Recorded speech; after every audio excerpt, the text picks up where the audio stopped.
Simpleng mensahe ko lang kay BBM. Dahil minsan nagkasama naman tayo, ano?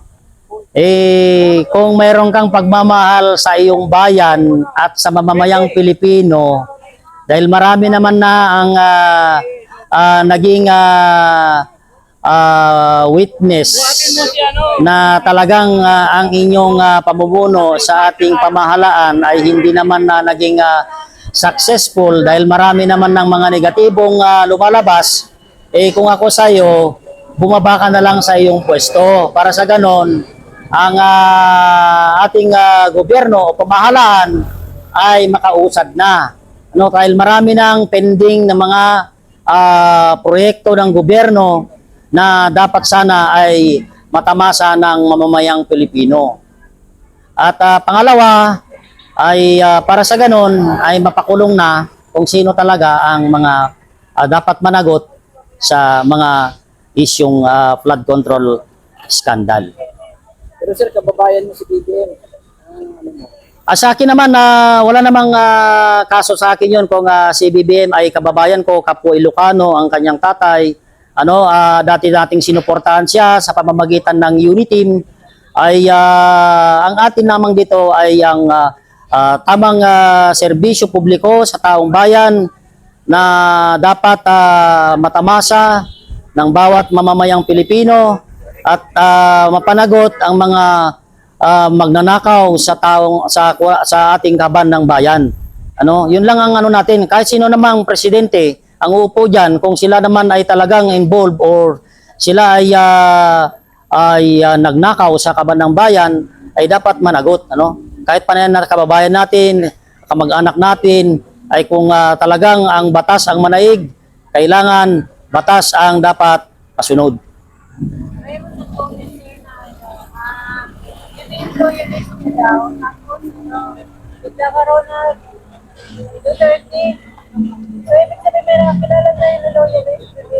Anyway, ako nanawagan sa mga dating mga kapwa ko Marcos loyalist, ang pagod ko sa Marcos ay hindi matatawaran, dahil unang-una nung tumulong ako sa Marcos ay wala akong tinanggap kahit piso sa kanila, Tayo ay voluntaryo lamang na tumulong sa hangad natin na mapaayos ang ating bayan, nang sa ganon ay mawala ang korupsyon. Bagkus ang isinukli sa atin ay ganito.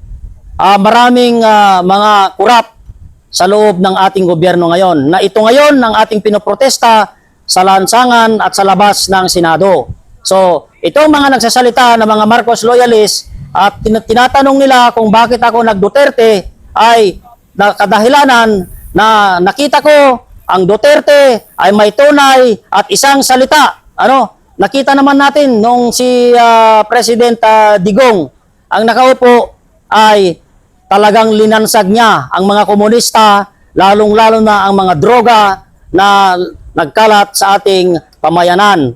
So ngayon, kung ang question ninyo ay nag-Duterte ako, yun ang kasagutan ko sa inyo. Ditong pagiging Duterte ko ay hindi ito binayaran, kundi ito ay kusang sumama ako sa Duterte group dahil alam ko na ang Duterte ay may tunay at malasakit na pamumuno sa taong gobyerno. Maraming salamat. Sir, kung ikukumpara ho natin, kasi kababayan niyo po si BBM, kung ikukumpara po natin ang pamumuno ni BBM sa pamumuno ni dating Pangulong Rodrigo Duterte, ano ang masasabi niyo dito? Ay, malayo. Malayo po ang kung ikukumpara natin si BBM kay Digong ay napakalayo, Wala pa sa dulo ng kuko ng kalingkingan, si BBM. Dahil unang-una, doon pa lang sa build program ni President Duterte ay sobrang-sobra. Kung ikumpara mo, kung ipa-compute natin sa Commission on Audit, ang mga proyekto ay sobra-sobra ang nagawa ni President Duterte kumpara kay BBM. Sir, kung isa pang Marcos ang tatakbo sa mga susunod na eleksyon, halimbawa si Sandro Marcos, ano pong stand po ninyo bilang kayo po ay kababayan po ninyo ang mga Marcos? Eh, kung ako ang tatanungin ninyo, Marcos, never again.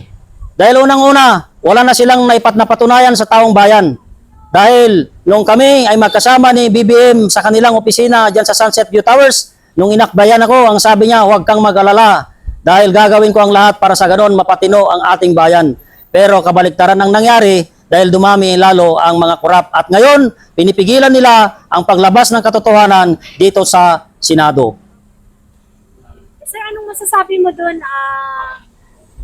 Ayaw mo na sa Marcos, never again. Pero ayaw naman dito sa posisyon po ni Senator Amy Marcos, may kataganon na lumalabas na may tamang Marcos at yun nga ay si Senator Amy. Ano pong masasabi niyo po doon? Eh kung gusto ni Senator Amy Marcos ang pumasok pa rin sa larangan ng politika ay sa akin wala na akong tiwala sa Marcos sa totoo lang.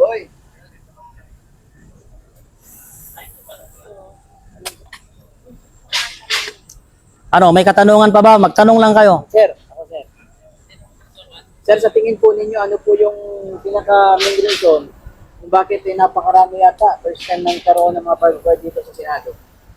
Siguro, ito yung isa sa mga project ni BBM, dahil ang pagpapadami ng mga barbed wire, sa harapan ng mga tanggapan ng mga pangunahing opisina ng gobyerno, like Malacanang, Senado, Kongreso, baka pati doon sa Ombudsman, sa NBI, lagyan na rin ng, ng mga barbed wire.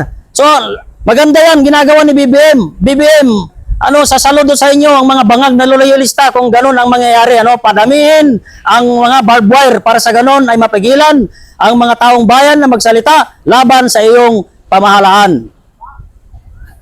Tama. Sir, anong masasabi mo dun sa nahack yung kanina alas 10:30 ng umaga ang website ng Senado? Para sa iyo, nagkataon, itinaon o sinadya? Palagay mo, sir? Alam nyo, hindi na sa atin na maitago ang katotohanan na lahat ay gagawin ng administrasyong ito ang lahat ng kaya nilang gawin para sa ganon ang Senate Blue Ribbon hearing ay mapahinto. So, ano ang ginagawa natin ngayon bilang mga mamamayang Pilipino dito sa harapan ng Senado ngayon?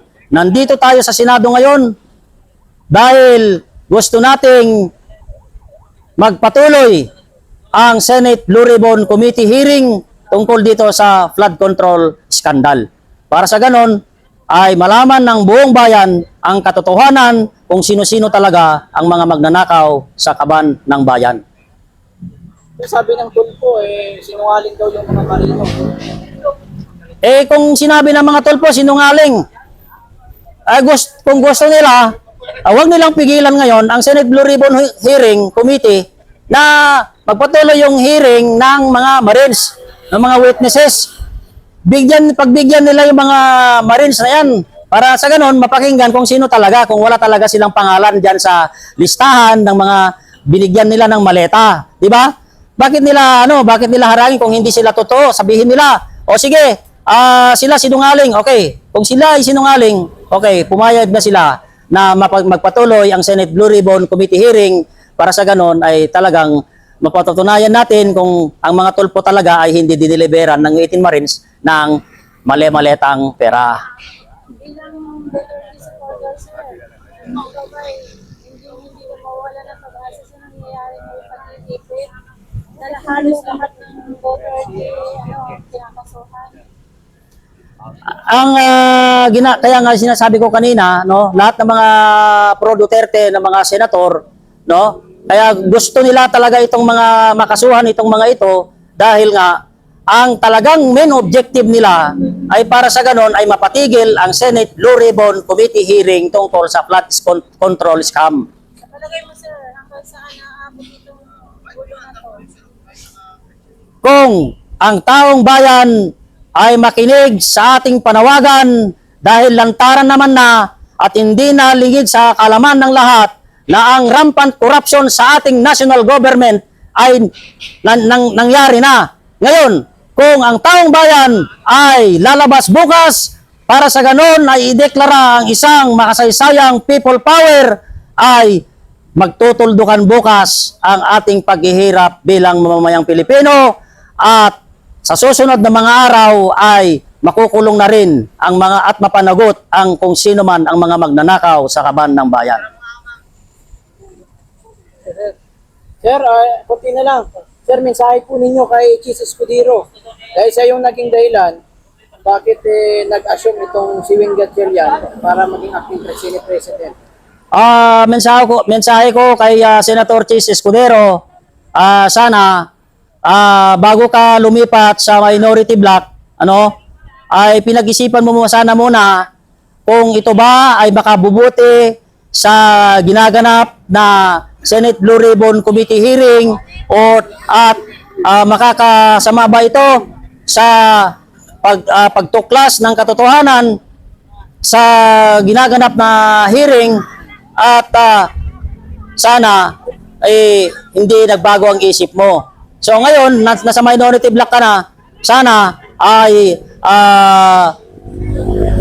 manalo ka pa sa susunod na eleksyon.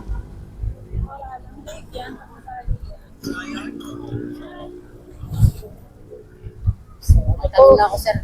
Ano po mensahe niyo sa mga kakamputan na dating never again sila sa mga Marcos, pero ngayon together again na? Yes. Sa mga mga rebelde, mga New People's Army, na noon ang sinasabi nila si Marcos ay magnanakaw, si Marcos ay diktador, na ngayon ikakampi na nila ay mga hudas kayo, mga komunista kayo. Kayo ang tunay na linta at sipsip sa ating gobyerno. Dahil kung saan ang may pagkain, may pera, nandoon kayo. Kaya ayaw ninyo sa mga Duterte dahil kayo ay nilansag na. At wala na-questionin ang mga nakaupong opisyales ng gobyerno para sa ganun malaman kung saan nila ibinulsa o itinago ang pera ng taong bayan na supposedly na para ito sa mga proyekto na magsisilbi sa mga mahihirap na hindi kayang pag-aralin ang kanilang mga anak, mga mahihirap na hindi kayang magbayad sa mamahaling mga ospital at sa lahat ng mga serbisyo publiko na dapat tamasahin ng mamabawat mamamayang Pilipino. Ngayon, kung sino man ang nagsasabi ngayon mula sa Malacanang, sa mga minority na senador, mga kurap na congressman, sa Korte Suprema, na ang itong constitutional right na nakasulat sa Article 3, Section 4 ng 1987 Constitution ay inimprenta natin ay labag sa batas, ay maigi, sunugin na natin ang lahat ng mga opisina na yan dahil wala na silang silbi. Dahil unang-una, ang gobyerno, ang taong gobyerno, ang mas nakahihigit sa batas. Tandaan po natin yan. Meron tayong tinatawag na civilian supremacy. Okay? Over the military. Tandaan yan. Nasa konstitusyon yan. So lahat ng mga nakikinig at nanonood sa mga vlogger na yan, na ito, na nandito ngayon, buklatin ninyo ang inyong mga Philippine Constitution na aklat, o dili kaya pumunta kayo sa Google Chrome ninyo at basahin ninyo ang tungkol dito sa Philippine Constitution. Mag-focus kayo sa Article 3, Section 4 ng 1987 Constitution. At isa pa, kung sinasabi nila ng sibilyan, hindi pwedeng arestuhin ng mga senador na gumagawa ng illegal dyan, yung mga pulis, yung mga military, yung presidente ng Pilipinas, pwede nating arestuhin yan sa bisa ng Section 5, Rule 113 ng Philippine Rules of Court. Korte Suprema na yan ang nagsabi, by citizen arrest. Citizen arrest yan. Kung ang mga kawatan na yan ay aktwal na nating nakita na nagnanakaw, dahil lantad naman na ang pagnanakaw, pwedeng arestuhin yan ng taong bayan sa pamamagitan ng Section 3, Rule 113 ng Philippine Rules of Court. Tandaan po ninyo yan. Hindi lang yan. Ang civilian arrest or citizen arrest ay applicable lang sa mga maliliit na magnanakaw dyan. Yung mga nagnakaw ng mangga, nagnakaw ng candy sa tindahan, hindi yun applicable. Applicable din yan sa mga highest ranking officials ng ating gobyerno para maintindihan po ng lahat. Maraming salamat po. Action! Sir, may mensahe pa kayo sa dalawang tulpo ngayon na nandiyan ngayon. Oh, sa mga mga minority black, mga Tulpo brothers, no? Siguro naintindihan ninyo kung nakinig kayo dito sa ating mga inexplain ngayon, magbasa-basa naman kayo ng batas. Basahin ninyo ang Philippine Constitution kung ano ang nilalaman para sa ganun maunawaan ninyo at huwag ninyong i-divide ang Senado dahil unang-una ang Senado ay pagmamayari ng taong bayan. Hindi kayo ang nagmamayari ng Senado. Dapat bigyan nyo ng way ang mga taong bayan para sa ganon malaman nila ang katotohanan nang sa ganon ay mapanagot kung sino man ang mga nagkasala. At kahit pa kayo ay senador, kahit pa kayo ay si presidente, kailangan managot kayo dahil ang batas ay batas ng Pilipinas. At ang constitution natin ngayon, very accessible sa mga Android na cellphone. Accessible lahat yan. Kahit sa Google, basta sa Google Chrome, nandyan yan. Pwede naman kayo magbasa.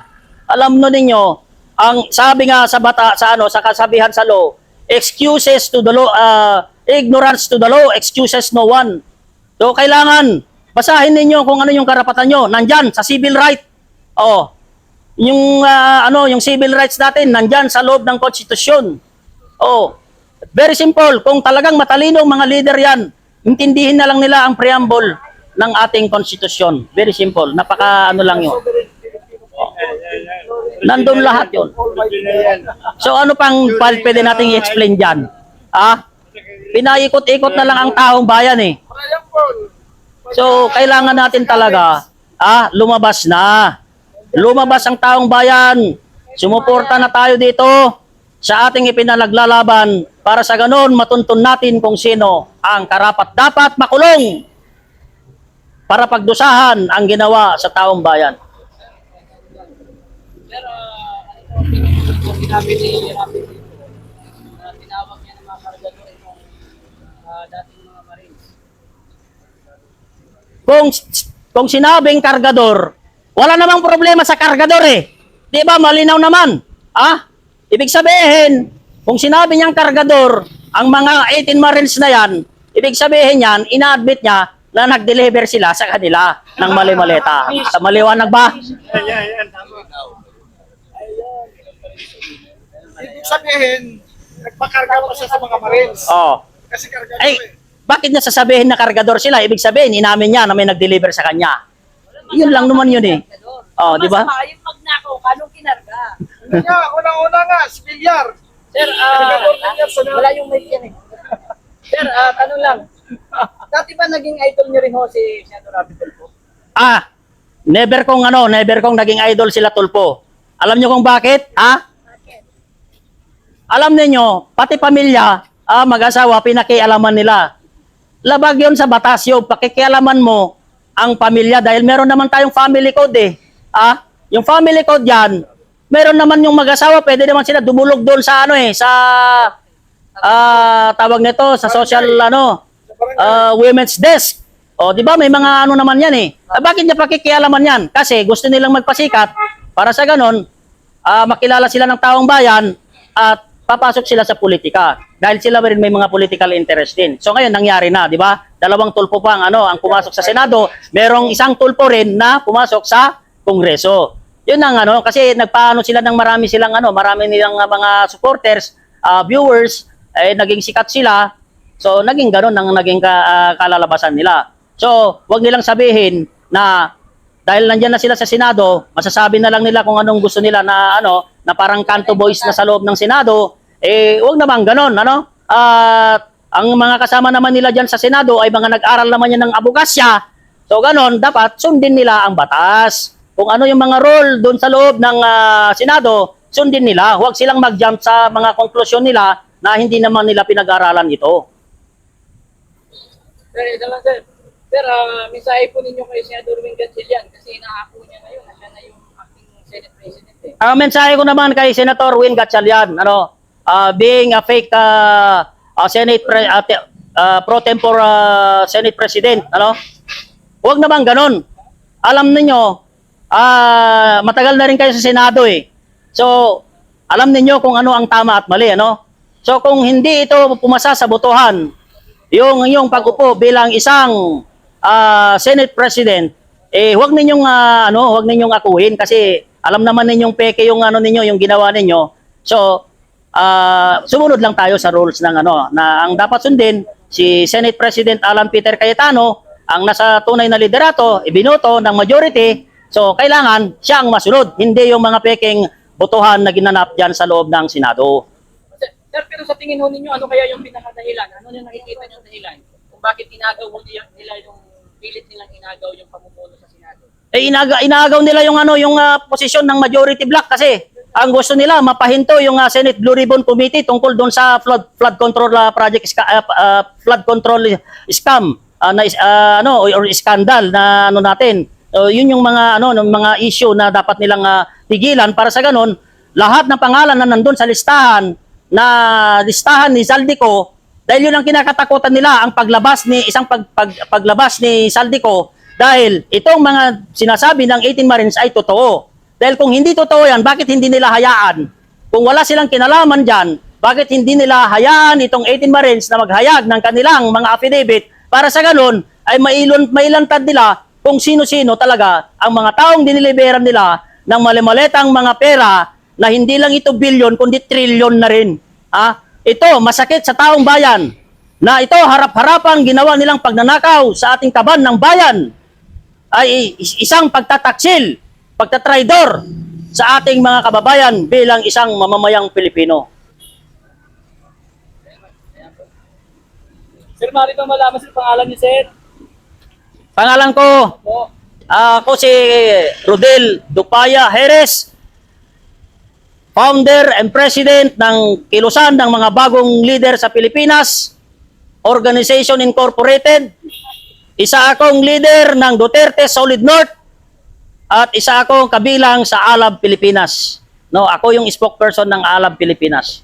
Ibig sabihin, sir, wala ng Solid North? Meron, Solid North Duterte. Ibig sabihin, wala ng Solid North, Marcos? Wala, hindi. Duterte talaga. Solid Duterte.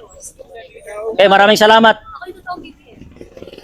Blackberry Bisaya. Ang BBM is Blackberry Bisaya. Hindi yung Bongbong Marcos na nasa mga. Ito kayo, ma'am. Para nga makisa sa BBS. Hindi na BBS, ha? This is unity for all of the people. I'm Ima Rosa, Hawak-Hawak Bisaya, sorry po na ko. Arjen Jung Michael, and the Queen Elizabeth III. Okay? I am the one who is claiming Malacanang Palace. Ilang beses na ako pupunta sa Malacanang. Hindi ako pinapaniwalaan, hindi ako pinapatuloy ni Demetria Bondoc Garcia alias BBM. I don't know if that is the same BBM na hindi yung sinasabi nila namatay, naka-freezer na. I don't know, okay? Nandito ako magpapakilala sa inyo. Sorry. Lumalabas na ako. The whole leaders know me. Ganun din po na ako. Lumalabas na ako ngayon. I am Iwa Rosas. That is my account name yan. Yan ang i-follow niya. Ako nag-post sa bawat mga mga sa YouTube. Nag-ano ako doon, nag-post ako ng mga comment. Okay? Ako yung naglalagay ng ID player and command in Kabaya House. Excuse me, ma'am. Saglit lang. Nakalimutan niya ulit kayo yung mga nagsasabi. At dito sa Pilipinas, yung pagkuka, President,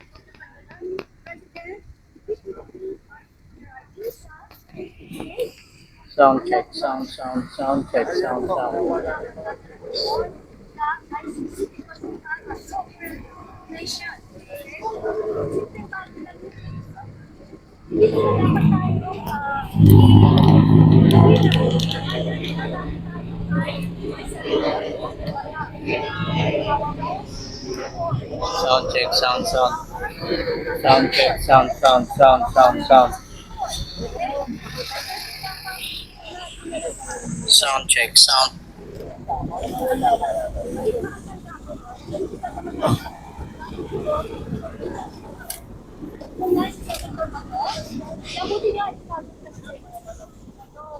Kasi kailangan niya magtago sa mga kidnapper.